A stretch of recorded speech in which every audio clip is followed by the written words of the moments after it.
But what most effectively clouded our minds was a misconception long inherent in our religion. For centuries we have labored under the strange delusion that Western Christianity was something that could be exported.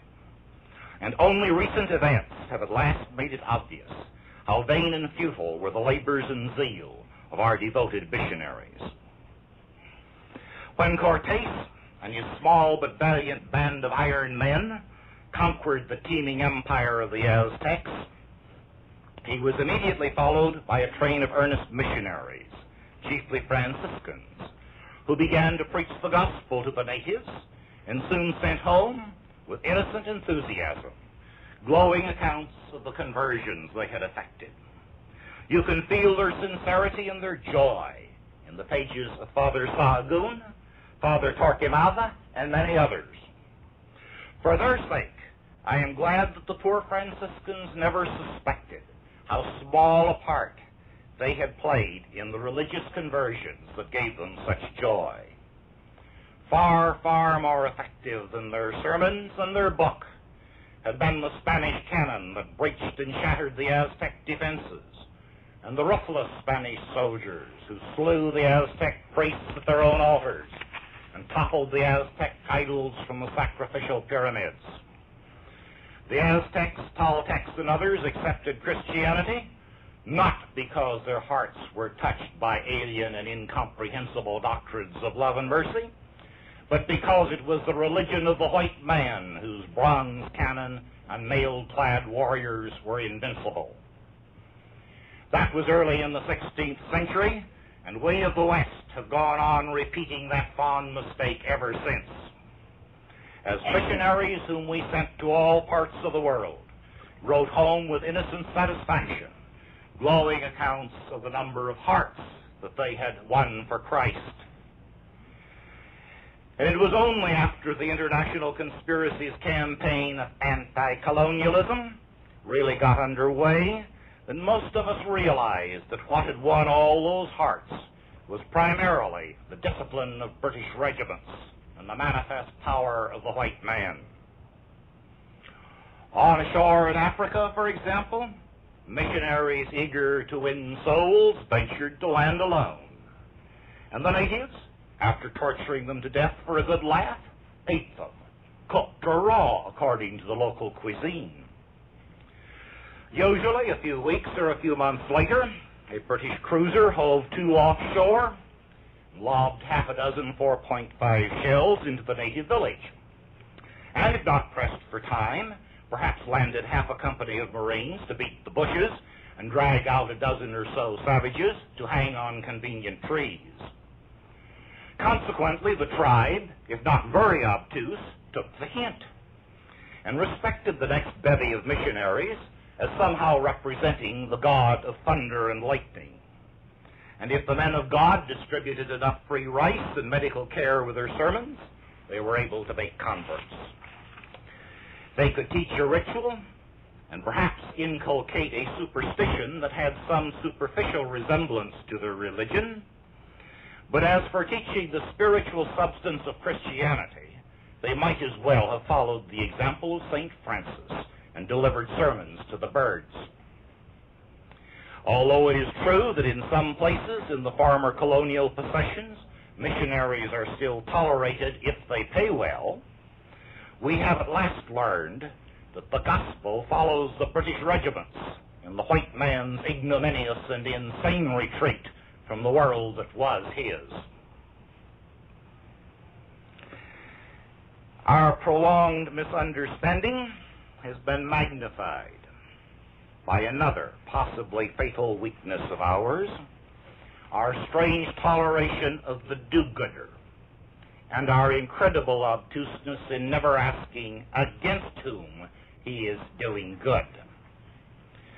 For it is unfortunately true that fully 80% of all those high-sounding projects of uplift and social justice are motivated not by concern for the supposed beneficiaries, but by greed or malice. But we never ask.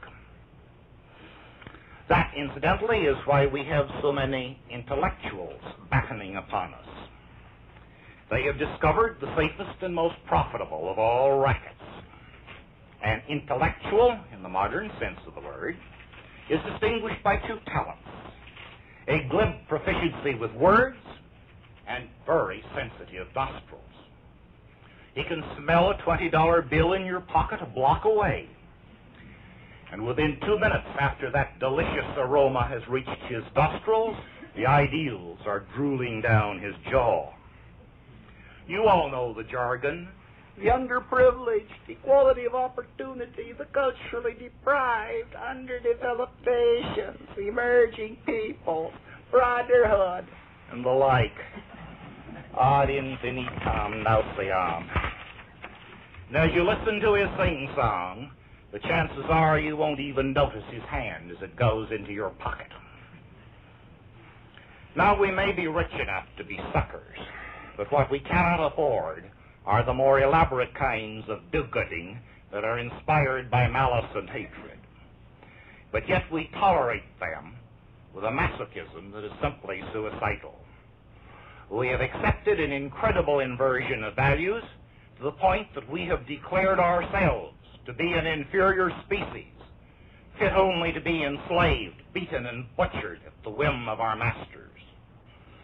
That is what the proposition amounts to, although, of course, it is daubed over with the viscid slobber of humanitarian drivel devised by our enemies and mindlessly multiplied by our own sniveling sentimentalists and masochists.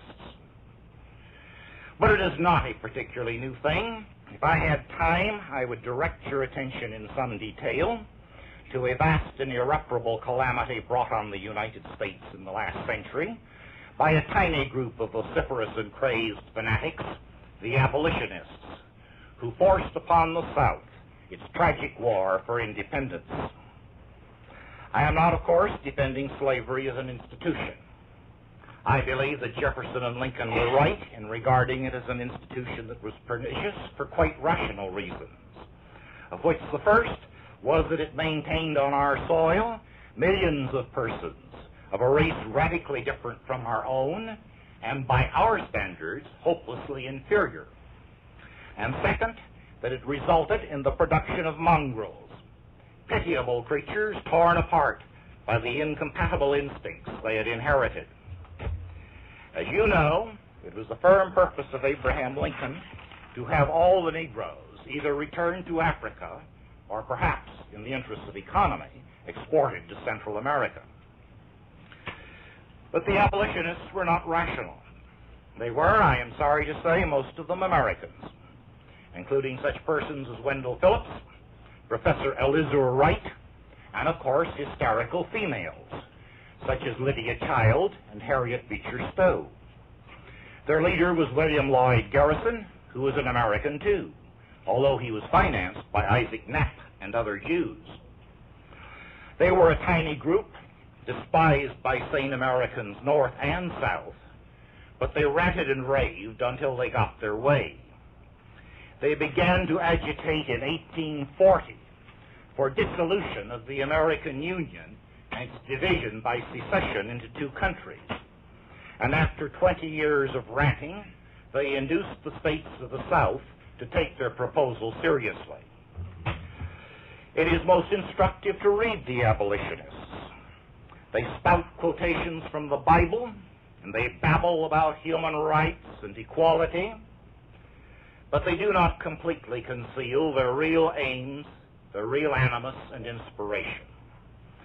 Their venom is directed against the plantation owners of the South, most of whom were ladies and gentlemen.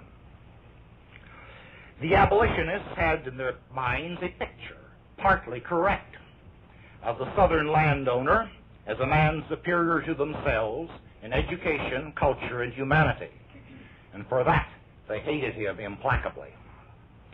They also had in their feverish minds a picture, totally false, of the planter as a man of unbounded wealth and leisure, who spent his life lolling on a wide veranda and sipping mint juleps, and they envied him passionately. They had a picture equally false of the Southern lady as one who spent her days in fairy-like ease waited on hand and foot by obsequious slaves. And they also had a picture, largely correct, of Southern ladies as the objects of a chivalrous respect by men that was seldom accorded in the North. And so they yearned to humiliate and destroy the ladies of the South. That was the real inspiration of their frantic and frenetic do-gooding. You can take the measure of what has happened to our national mentality by just remembering the name of that distinguished horse thief and homicidal maniac, John Brown, who, financed by a conspiratorial group that called themselves the Secret Six, was sent into the South to start a slave revolt. Everyone knows and admits that his purpose was to get all the white women of the South raped and butchered, and to get all the white men of the South barbarously mutilated and butchered. But what does that make of him in contemporary opinion? Why, he was a champion of human rights, a martyr of freedom, and all that. He wanted to butcher, yes, but he wanted to butcher white men and women. That is to say, white swine like ourselves, as we wallow in ecstasies of self-abasement and self-hatred. That suffices to make him admirable, to make him noble. And so we are told, his soul goes marching on, over the red-hot coals, I hope. I remind you that